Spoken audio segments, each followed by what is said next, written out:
Why is it so rare that people achieve greatness in business, in life, or in anything? Well, if we understand why few people achieve greatness, perhaps we can get more of us, more of you, to achieve greatness for yourself. And if we can do that, then everyone wins. So let's just go through the list. Why are so few people great? And why are so few people successful? Well, I believe that to achieve true greatness and success in life in this very complicated world, it helps to have a good level of intelligence.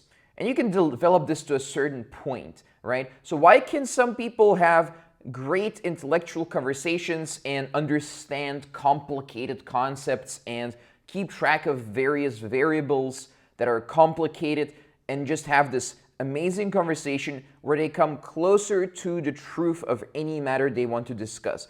Where others, they can't even grasp the most basic concepts and they can't see the patterns or they can't even get the idea behind the conversation. Why is there such a disparity between the haves and have-nots when it comes to greatness? One extremely naive answer would be, oh, it's just people's IQ, you just have a high IQ and then you achieve greatness. I think this is very naive. There's definitely much more going on. Another one that's slightly more enlightened, you could say, is some people are collectivists and they just don't want greatness. And other people, they're individualists, so they're more likely to achieve greatness. Now, this would imply that if you are an altruist, you sacrifice so much that you can't really achieve anything. And if you are acting selfishly, then you are more likely to achieve a lot. Now, I don't believe this is 100% true at all. I think being an individualist or a collectivist is merely a symptom. It's not the cause. What you need to ask is, what causes a person to be an individualist versus an altruist? And if you drill all the way down, there's one key distinguishing factor: a pro-reason identity versus an anti-reason identity. So one person has a pro-reason identity and one person has an anti-reason identity. Now, reason is the only way people can acquire conceptual knowledge. So reason is a person's rational faculty used to make logical sense of the world around them. It allows you to know what you want, whether it's worth pursuing, and how to acquire what you want. That is what reason allows you to do. And someone pro-reason would be able to do that, and someone anti-reason would not be able to do that.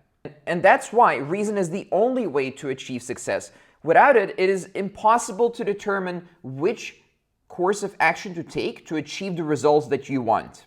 So if you've ever presented an argument or an idea or a theory or anything to a person and they were just unable to even begin grasping it, they just immediately rejected or react very emotionally to it, it means that they've given up reason a very long time ago. And therefore, concepts that are clear as a bell in your head are complete abstractions. They're hazy, weird things that don't even exist for them. Well, for you, it's super obvious. This is reasonably true, and that's how you think about it based on the trail of reasoning that you followed to get there. Well, for them, it's just a hazy mess. So what can we do? Can we change society and can we get everyone to think a certain way? Well, it's not really necessary. If you just do business and you work on whatever it is you want to achieve in terms of your greatness, whatever field you want to achieve greatness in, if you work within that, you'll automatically will have to use reason. And as you're telling people why you're successful and how it came to be, and you're a little bit of an advocate for reason, then others will follow because most people want to follow. And it's your opportunity as someone who is a pro-reason person to advocate this, right? And then other people that are pro-reason, that are very nice to work with, that are very intelligent, good friends, they'll come to you. So what's next? I have a video for you, and the video is about how to start an online marketing agency. We've discovered this through over half a decade already.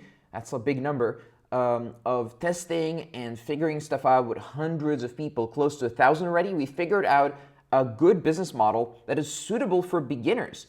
And I shared the main concepts, the main structure of the business model in a short video that I recorded at an event in March 2019. So you can check it out right here. This is the video. And also, if you'd like more videos like this and the one that I just linked to, which you should watch next, then please do subscribe and click the little bell notification icon so you get updated, because YouTube doesn't just update you automatically if you subscribe. So I'll see you in the next video, which is right here. See you next time.